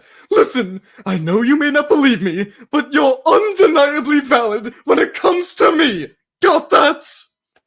Yeah, I like that. That's nice. That's very nice. Thank you for that request. Let's see. Yo, we stand CJ the X, says Salty Swan. Yes, very good opinion. Cake Punch goes, Big Joel. Yes, they're both wonderful. They both very quickly became favorite YouTubers of mine. Let's see. Whoop2 writes, I want to do an in-depth analysis of the Annoying Orange. I have a theory of how he uses time travel to benefit his benefit to stay immortal and take advantage of capitalism. That's so cool. Please tell me more about that. I would love that.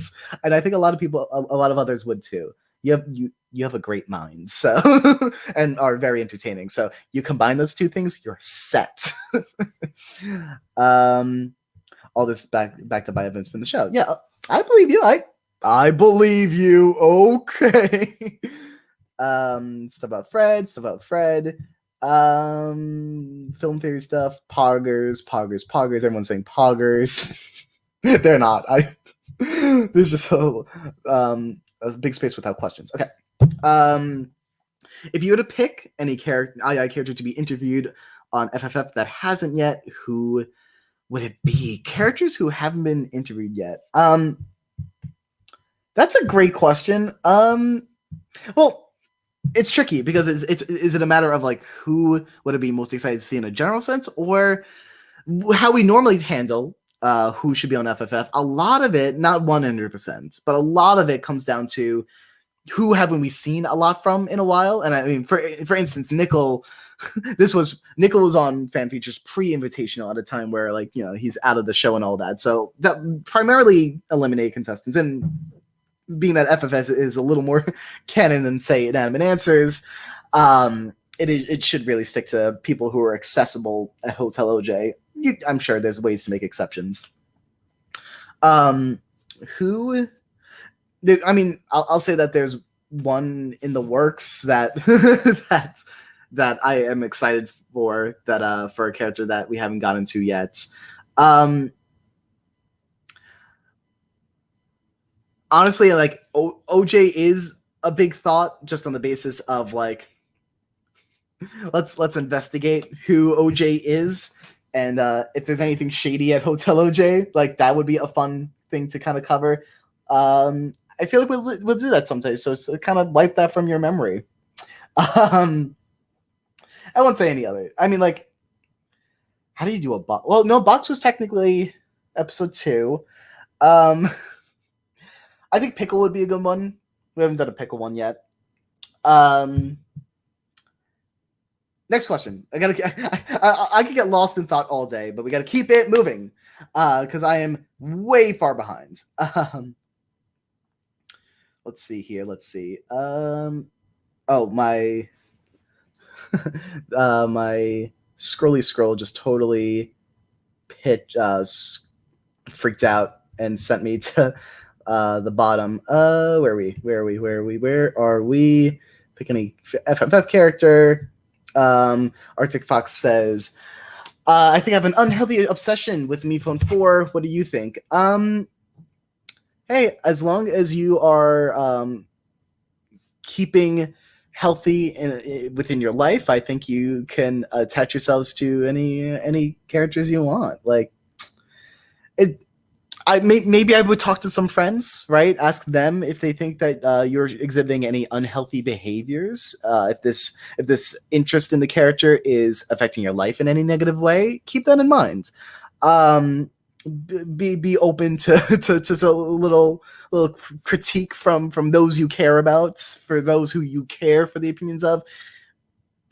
I think I'm a little less qualified because I don't know you, and you know me a little bit, but value the people's opinions of the opinions of those you care about more than randos on the internet, such as myself. That's my opinion. I feel like a lot of people put a lot of stock into strangers on the internet. But if we're talking about what's healthy, you gotta not my department. I would happily talk if it was mine, but I just want to throw that out there. Let's see. And that might not have been a serious question either. I don't know. Something about kissing fan. When you said imposter Sesame Pet's voice, I literally spit my drink out and almost damaged my computer. I am so sorry. Stuff about love wins. This is probably the non-binary part earlier. I gotta try to figure out what is being referred to as what. Key isn't that high pitched. Okay, apologizing then. Let's see. something about gamers. We touched on that with Me Phone 4 already. Do you like cooking or baking? I'm not good at it. I like it, but I'm not good at it. That's my answer. I fear the oven.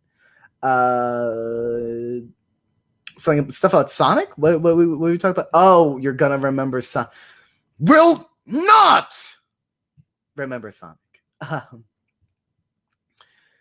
Let's see. We got Whoop2 saying, I forgot Go ever mention it. But I'm currently watching II all the way through for the first time with my sister. We're currently on episode 5 of season 2. Would you like me to deliver a message to her? Says Whoop2.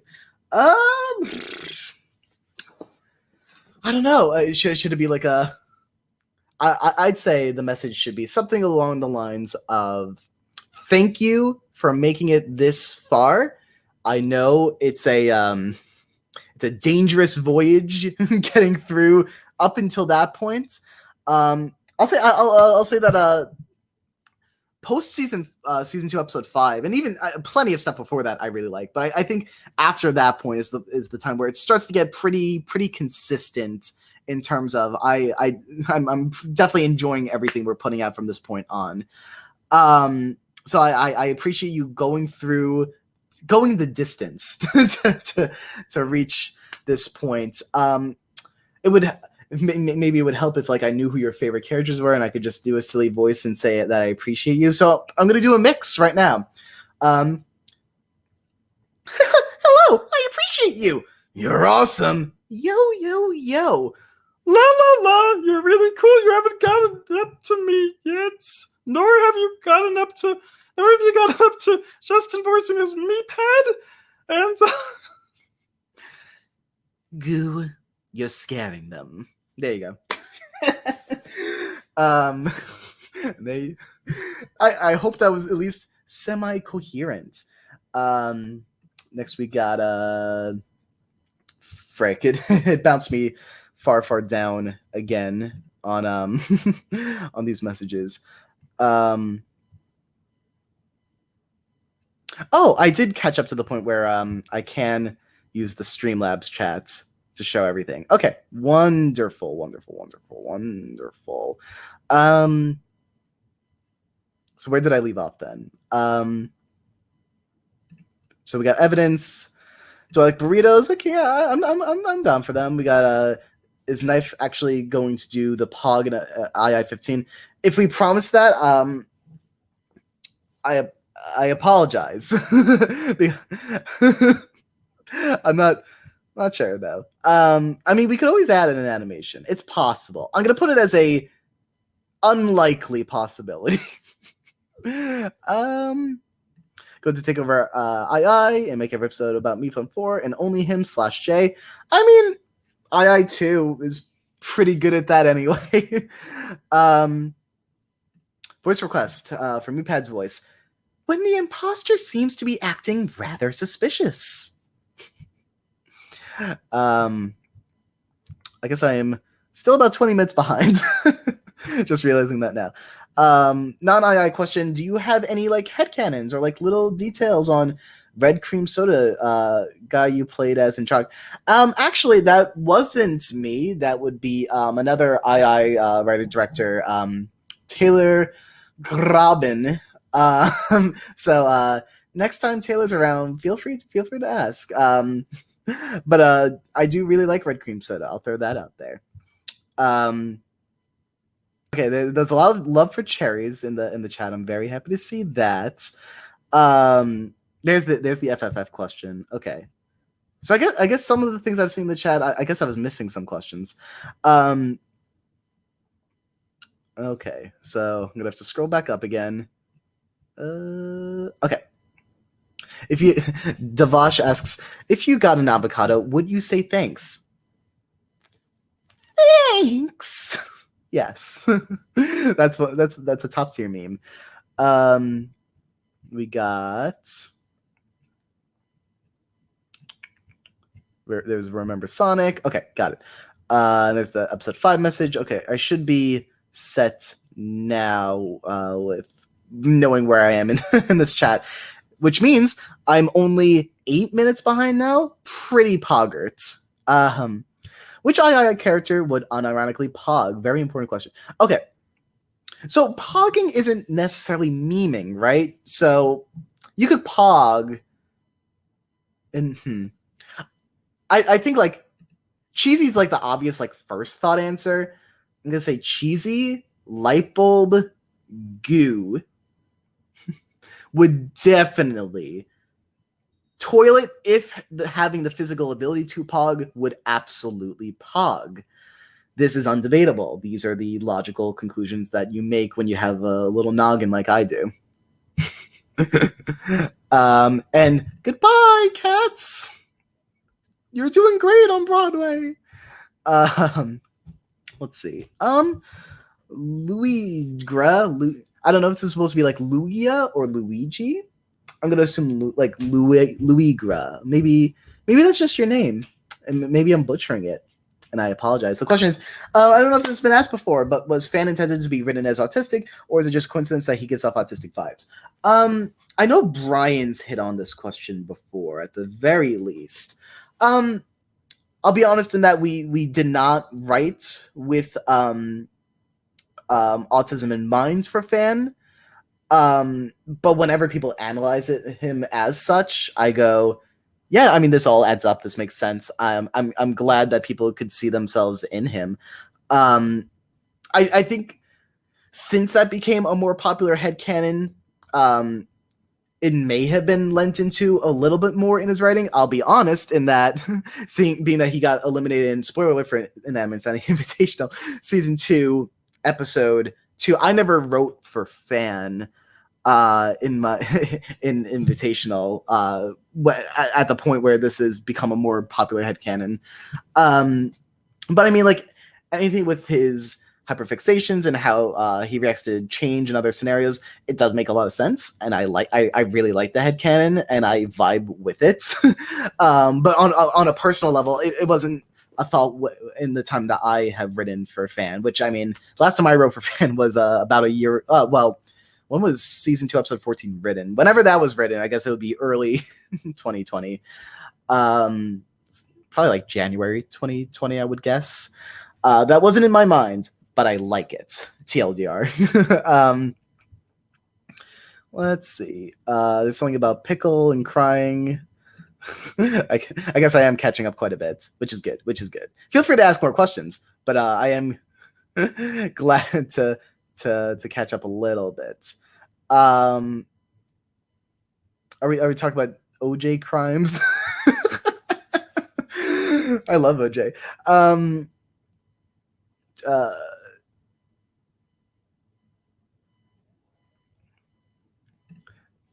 Snail cubes in my J Rambles households, I give you full permission to spam to your heart's delights. I don't think that there's any mods here, and I wouldn't remove anything that you put down.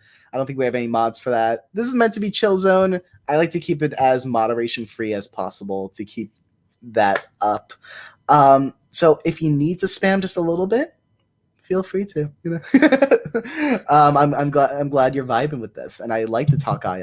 And for a heads up, I think I have about 20-ish more minutes. We'll end around 5:30, maybe give or take a few minutes. We'll put that here where we are at that point. And somehow my voice hasn't died out at this point. We're an hour and a half in. Thank you all for sticking around. I guess we'll make this a 2-hour-ish stream. Anyone who's watching the future will know by that point. Cake Brunch writes, when will Pickle play the saxophone on screen? I need this for my mental, emotional, physical, and spiritual health. That's a lot of healths. I'll figure out how to make it happen. I'm not sure when the next time Pickle will be on screen is, but I would like him to be on screen as soon as possible because I do quite like Pickle. Honestly, if I'm going to talk about my own personal experience with the character of Pickle, I remember not being crazy about him when season 1 was still going on. I was like, he's okay. He's he makes jokes here and there. He's fine. And honestly, nowadays, whenever I go back to season 1, he's like the funniest part of the whole season. Just some very off absurdist humor, I guess. He's a lot more charming than I thought he was when I was 11, 12. No, wait, no. It would be 2011, 2012. So I'd be like 14, 15. And now I'm old. I'm old, decrepit. That's an appropriate word, right? My brain just told me, don't say that word. Is that not an appropriate word to say? I feel something about it. Okay. The word is defined as elderly and infirm, worn out and ruined. No, that's not an inappropriate word. What am I talking about? That's nonsense. Okay. Okay,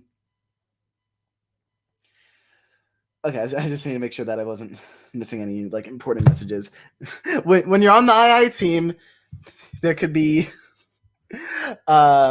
anything could pop up at any time that needs your attention, and oftentimes I'm at work and miss things and get upset with myself afterwards. Thank you for calling this the best stream. I'm so happy. A lot of people are showing favor for Silver Spoon. I'm really glad to hear it. The thing with Silver Spoon, this is a great spelling. So Silver Spoon, and the one up here is the Silver Spoon. Thing about Silver Spoon is I think it took till episode 3 to really get the vibe of him out there. I think out of all characters, it took the longest to give the real Silver Spoon vibe. Because I mean, like, I think episodes 1 and 2 do have some good beats for him, but I think the best way to, as a writer, right, use Silver Spoon is highlight either his insecurities or how jerky he can be, and then punish him for it or put him through the ringer, right, until he learns a lesson. It's kind of similar to Nickel, just with some different flavor. Very different flavor. But it is the same mechanism of you when you have like a mean character, you do want to punish them quickly. It's the Squidward effect, right?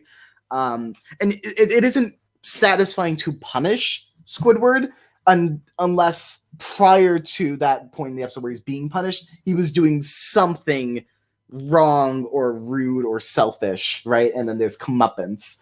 And those are the Squidward episodes that work for those familiar with SpongeBob. If you've ever heard of that show, I do think Silver Spoon is quite a lot of fun, both in performance and in how the character comes to life. Especially just with both Silver Spoon and Goo, I was excited going into the season, knowing I was going to voice them after being casted, because I was like, these two characters will be delightful machines for making silly noises. Because I mean, with Silver Spoon, it's a lot of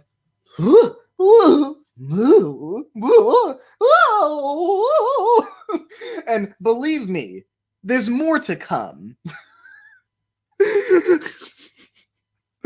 But and I mean, and same thing with Goo. More to come with Goo. If you like hearing things like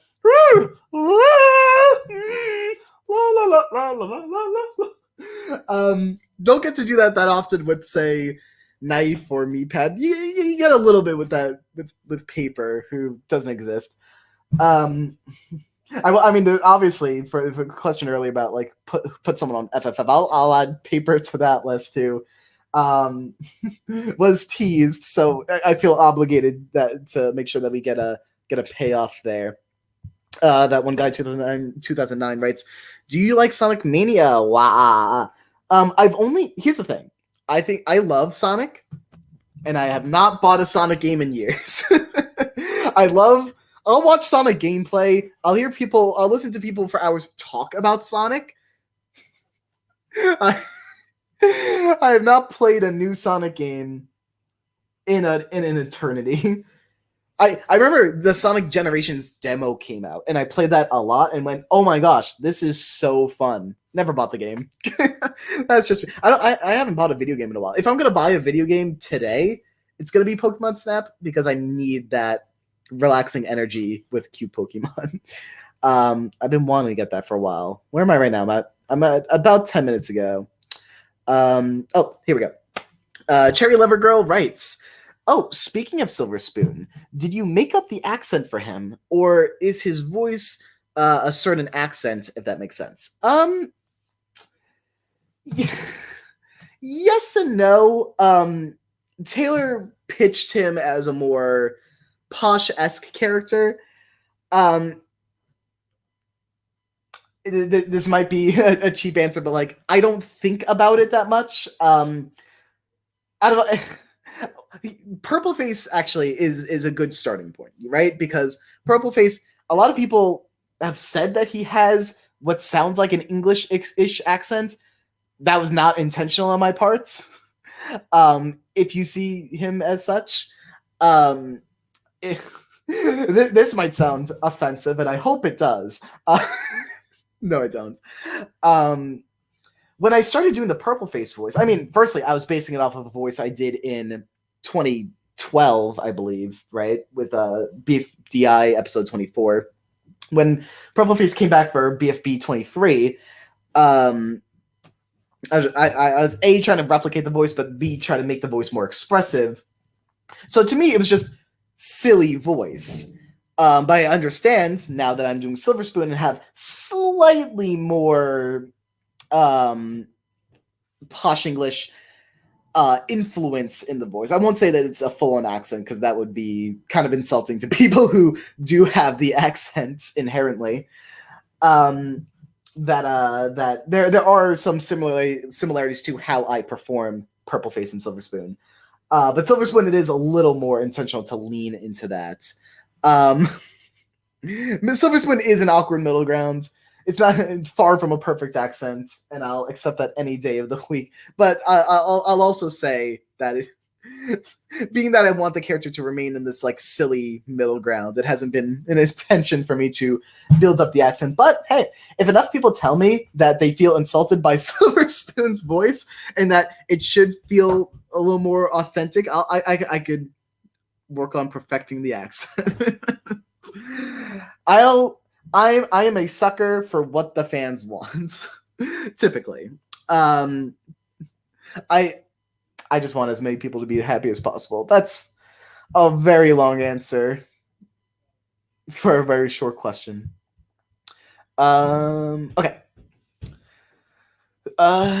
Something about being dumb, which I assure you are not. Let's see. We got I want to hug cherries. BFTI would not exist the way it does if it weren't for Homestar Runner. So the entire OSC must give its thanks to the Brothers Chaps. And I approve of this message, Justin, as Justin. There's people are excited about pogging in the chat. Already answered about Sonic Mania. Luigi. We got toilet pogging, something about me phone. OJ was openly outed for tax fraud in FFF, not clickbait. Was that an FFF? Because my first thought was that might have spawned from me and Charlie talking about Inanimate Comics, specifically Inanimate Comics 5. And then maybe FFF hit on that. I'm trying to remember when that would have been brought up in FFF. Would it have been during the trivia questions that Trophy and Box did? Maybe. It wouldn't have been FFF 4. Maybe 1 or 3. Maybe was it Fan talking about the casino in one of the outros? Someone remind me on that, because I'm actually blanking on when that was first introduced. Because my first thought is Inanimate Comics, but I could be off on that. When season 2 was all that was going on, I never, ever questioned myself on Inanimate Insanity lore. Or at least like the very, very detailed specifics. But I'm honestly happy that there's enough going on in the II universe that I can get a little bit confused, right? That's exciting. It's good to have a lot going on, as long as nothing's being like contradicted. Spoonverse request. Could you say? Okay, let's figure out what this is. Ooh, me phone. You made him sad, goo. I must say, these fries are unequivocally, absolutely bussin'. I hope I said that as he would like me to, because I don't know what the source is, but they are absolutely bussin'. I like that, though. I like whatever that's from. Can you say sheesh in Purpley Head's voice? Sheesh. Sheesh. One of those two. Did we get that? Can you say? Oh, but this is a little mean. I'm gonna say it, but know that I don't mean it. How about that? Shut up, QWERTY. But also, you're winning. So we balance it out a little bit.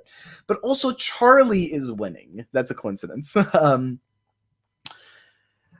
you like how everything played out with the Pickle and Taco storyline? Well, I'll say Pickle and Taco storyline thus far. I mean, I would have liked to get more of Pickle and how he deals with these things. Honestly, everything is more. II Season 2 is a tricky one because by the time we wanted to get more intimate with the characters and tell these more serious stories, which I guess we've always deep down wanted to do. You could see that as early as like MePhone 4S showing up.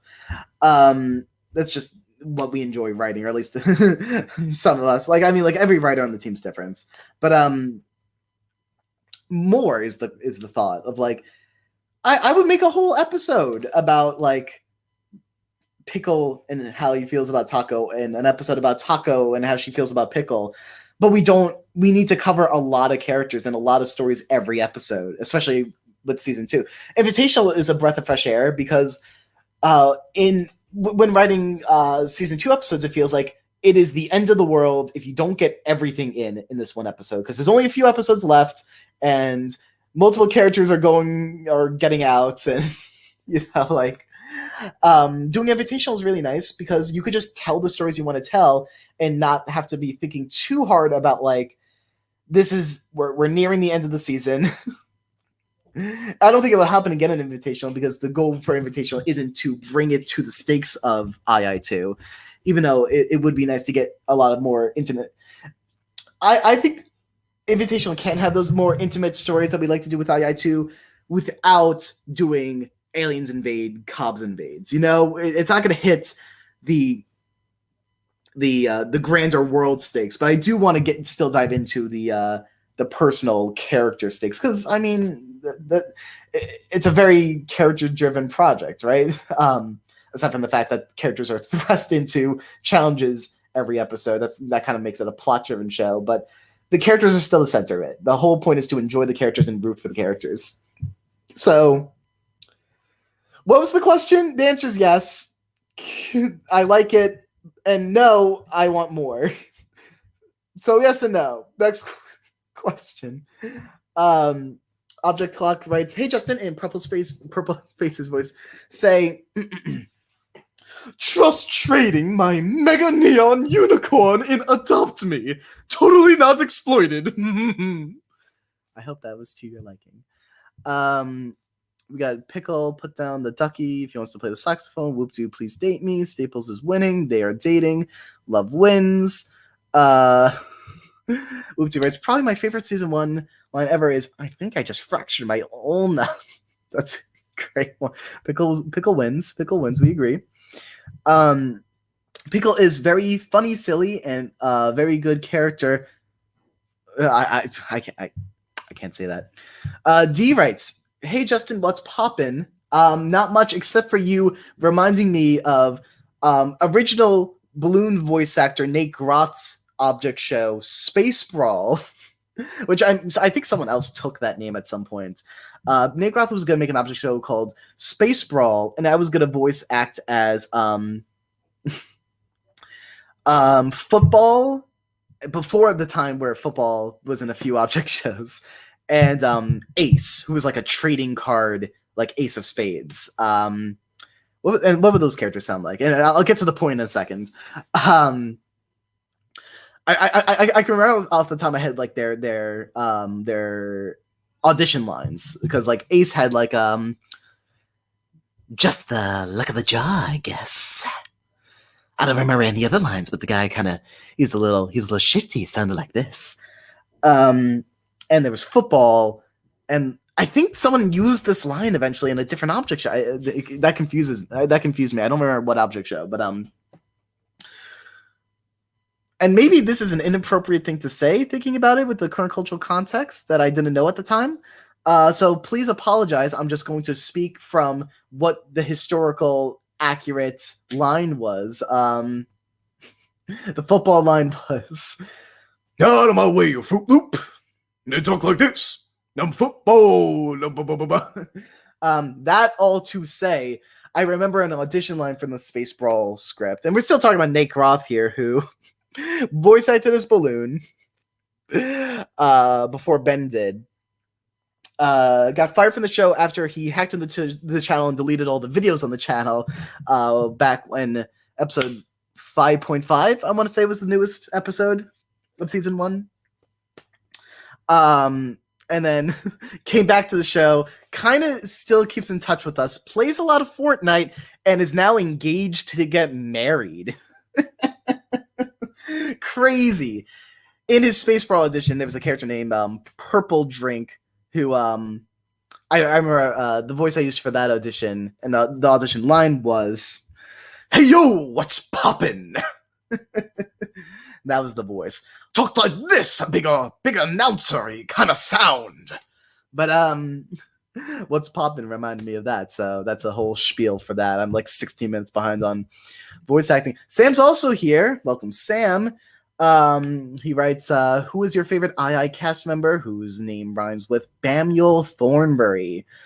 Oh, of course, Samuel Dornberry. Thank you. Next question. Sam, I can't. Neither can I. More Silver Spoon stuff. Squidward Spoon. I'm currently having fast food right now. I must ask, who would be the II contestants' favorite fast food restaurants? There's way too many characters and way too many things to get through. It's way too many questions to get through right now. For me to actually go through all of these. So I'll give you one, and how about Life Ring loves Subway. You would not believe it. Just a real stand for that Subway food. Eat fresh. Tea Kettle says Life Ring. Tea Kettle, they should sell your hors d'oeuvres in Subway. That is my favorite place in the world. I think I've talked long enough that I'm getting a little lightheaded. So I don't think I'm going to be doing this for more than like 5 more minutes. But like, I don't know, when I speak for a really long time, maybe this is asthma related. I gotta like look into this because it's become a little more frequent as of late, especially when I'm like voice acting a really loud character for a really long time. I'll start to feel a little bit lightheaded, but like the first sign that something is wrong is my hands start to feel tingly, and that's what I'm experiencing right now. I've just been nonstop talking for like 2 hours. My hands are getting weird and tingly, and I don't know why or how that works. I should look into that. I do feel my voice getting just a little bit weaker. So I'll try to one sentence answer as many of these as possible while we wrap up for the day. So I mean, last questions, bring them on. Favorite cast member that isn't Sam. It's hard for me to like give an actual answer, because then whoever. First of all, I don't have a favorite. But I will say the person fascinating me the most right now is John Metis. But also, don't tell me that John Metis. Don't tell John Metis that I think he's really cool. Our musician, of course, on II, because I don't want him to get big-headed. I have a lot of favorites. Justin Sus, it's true. Why are we punishing Silver Spoon? Don't do this to him. He's just but a boy. Here's the thing. Silver Spoon could be a lot. I love him, and I also want to smack him. So I won't do it, except emotionally as a writer on the show. Silver Spoon's good. Silver Spoon more like Smelly Spoon. He has anxiety. Please give him a break. He does. He definitely does. It's just a matter of how he manifests that anxiety, how he responds to it. That should be questioned, as opposed to the anxiety in and of itself. Silver Spoon, my beloved. Silver Spoon, Barbie, something.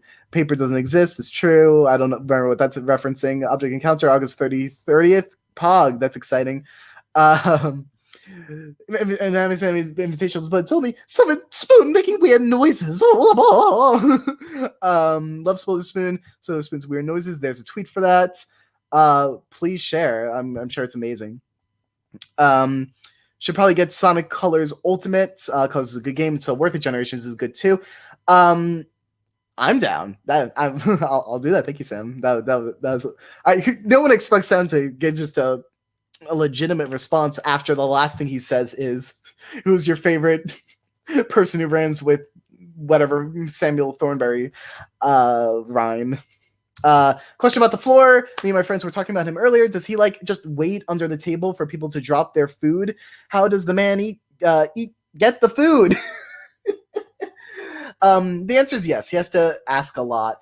I mean, you got to question where he was before this. Maybe he was on this island. Maybe he somehow wasn't. But if he had an experience on this island before the show, like maybe he had to work with the local wildlife. Is there wildlife on the islands? I don't know. Did he have a life on the island before the show? I don't know. Silver Spoon going to hell for being British. I know this is a joke, but we do not stand anti-British humor. I thought Purple Face was just your normal voice. That is correct. Purple Face is my natural voice, and right now this is my silly J Rambles voice. Feeling myself getting lightheaded. Okay. Let's try to catch up. And then I'll end the stream. This is the race to the finish in the melee, whatever style. I'm on the floor sobbing. That's great. Glad to hear it. I work for BFB and can confirm Purple Face is canonically British /J. Great to hear it. Glad now I know. If you could put a single swear bomb. Oh, swear bomb. I thought you meant like swear for the character bomb in II/III. Where would you put it? Give it to Marshmallow. I think she needs to let out some aggression. Doesn't matter what word. Give it to Marshmallow or Suitcase. Both of them have dealt with way too much. And both probably have it in them deep down. Unlike Paper, who's also in that like cutesy category, but like does not have it in him to swear. Making sure that what new request. Okay, that's weird.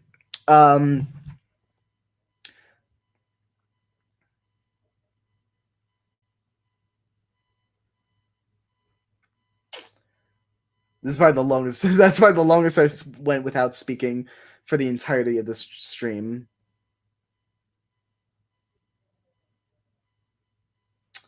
I was just asked if I could head outside. I'm like, I'm streaming anyway. Reverse Cliffs of Box, episode 1. He swears that's true. Oh yeah, that's comic number 5, the bankruptcy. Okay, I got that right. Glad I'm not crazy. It's not comics, I'm pretty sure. Thank you for the confirmation. Does everyone at Hotel OJ still think that all of them are on vacation, or do they know that they're in a new season? I would love to explore that. Don't take my exact word for it, but I'm fairly certain that that once Fan gets home, he'll explain things, you know, because he did say that he was planning on leaving. And if there's any oldies who go back in the future, that's a big if. I mean, like eventually everyone will be, whenever the Indefinite Island challenge is over, at least at this point, the assumption is that they'll go home. It's gonna be hard to keep that secret, but I'd say it's safe to say that around this time, people are getting the vibe out. It depends how long it takes Fran to get home too. Rowing a boat, not the fastest thing, gotta say. Internet's dangerous. It's true. Voice request, Silver Spoon saying, "Why are you British?" We like that. Why are you British? I know where the meme comes.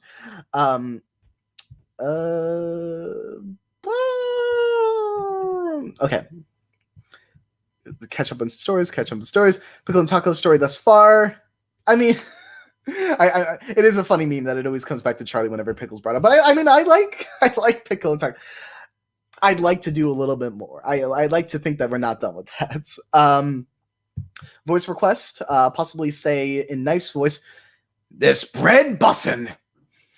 I don't know how it's supposed to be said. This bread bussin'. That's probably how it's supposed to be said. Charlie keeps winning. Not actually dead. Glad to hear it. Voice request for Knife. Can you say, Justin, don't turn me... Justin, don't turn me into a marketable plushie. Justin! There you go. I'm hurting myself right now. Gotta warm up a little better next time. Love to have a scene where Mike and Pickle talk about Taco. Great. Yeah, that sounds awesome. I'd be in for that. Maybe that's already... Yeah, anyway, if Knife Plush happens, I'm making him hold the pride flag. I would love that. As we talked about, Lightbulb will likely be the first, but I would love to do as many characters as possible. That would be awesome. And I think Knife would sell. There's some characters that I don't think would sell. Like, we were talking about Silver Spoon earlier. Love the guy. If Silver Spoon plushes went out right now, who's buying a Silver Spoon plush? I know I'm going to get a lot of responses right now saying that people would, but the average fan, I have a vibe for how much people are enjoying him compared to other characters. We'll put it that way. But anyway, Knife plushie, whoa, would be awesome. My BF writer made a Knife plush for me that I always have with me. So anyway, new request time. I can't do a full improv ramble right now just because I need to wrap this up and I'm still 10 minutes behind on questions, but I'm gonna have Goo go la la la Subway refresh my butt. So clearly Goo doesn't think it's all that fresh. Can I call Life Ring Sandwich Boy from now? Do it! Sandwich Boy! I'm Sandwich Boy! I'm not Life Ring, but there you go. Don't Smack the Boy. I guess we're up to me talking about Silver Spoon. Goo would love Chuck E. Cheese. Change my minds. I will not change your minds because that's entirely accurate. It's probably canon. Wait, how do we eliminate him? Referring to who? Is this when we're talking about the floor earlier? Great question. Or was it talking about Silver Spoon? I'm not sure. Do we punch him and tell him to leave? If he gets eliminated, we're usually gonna have to find out, I guess. I'll spoil something that doesn't happen in episode 4. That'll be my, now that we're wrapping up, that's my episode 4 tease for all of you. I'm going to spoil something that was cut from episode 4. There's a cut exchange from episode 4. There's a lot coming from episode 4. That script was like cut in half. But cut from episode 4 is was a character speculating on how that would happen to the floor. Whether or not there's anything really happening with the floor in the next episode, the question was brought up and cut from the episode. So that's your episode 4 tease. That would have been I think during the challenge. So like no spoilers on like who's up for elimination or anything. But it's a thought. Let's see. Yosuke swears. She better. Stuff about why you're British, marketable plushies, lightbulb pride flag. Let's see. We're almost caught up. We're almost wrapping up for the day. Justin, please don't overwork yourself. Even if it's for, I really appreciate that. My hands are still tingly, but we're gonna wrap really soon. So, there was a request earlier from Angel Wright.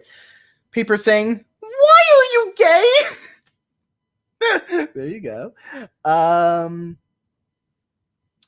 More than sure. Paintbrush. Yeah, I mean, Paintbrush definitely is sworn. Definitely. Those invitational confessionals, they just sailor mouth. So Yin Yang plushies, everyone would immediately get one. Yeah, no, I would agree with that one. Unlike Silver Spoon, people would buy Yin Yang ones. Let's see. We're almost caught up. Floor wins by default. Fair enough. Wait, what happened? I wasn't paying attention. What was cut? I mean, so there was a character during the challenge speculating on if the floor got eliminated, how would that happen? There's a character asking that question. I'm not going to say anything that actually happens in episode 4, but that was a thing that was there for a time, maybe will return. Who's to say? There's a lot of really there's something else involving the floor in episode 4 that I think is usually, as a writer, right? You have to cut things. It happens, and honestly, if it didn't fit in the episode, you go, It was pretty funny, but like the episode is better off without it. There is one joke in episode 4 that was cut that I think is so funny that I kind of regret cutting it, and B need to somehow get in. I don't know if it's tough because when you write a thing and you cut it, usually it's relevant for that moment, and it fits with something in episode 4 that I don't think will be relevant again in the future. If it's ever relevant again in the future, I'll make the same note. But I guess if anyone here is part of the II Patreon, those who listen, the $5 tier at least, that gets the podcast, I'll definitely talk about it there at the very least, maybe elsewhere in the future as well. I like to think he just becomes the new co-host. That would be fun for the floor. That would be fun. Anyways, welcome to the end of the chat, Justin. No one else is allowed to talk. It looks like a few people spoke. There's like 5 messages after that. Can you make people please say LGBTI? Where's the H? I would buy something from Plush any day. Tier 3 here. Oh, thank you for being tier 3. You make the dream happen. And on that note, we're wrapping up for today. I'm gonna go take a heckin' nap. Thank you all for coming to the rebirth of. I'm just gonna put this on screen for the rest of the video. Woo! I spoke for about 2 hours, 12 minutes straight. Biggest gap in speaking was probably 5 seconds. I enjoy this. I really enjoy this, and I hope you guys enjoyed it as well. We'll do more of these in the future. I'll whenever I have a lot of spare time, and I don't have any big responsibilities, which is rare. But I had fun. I hope you had fun, and I hope you all have. And I hope you all have an inanimate day. So long, we always end on a scream. Ahem.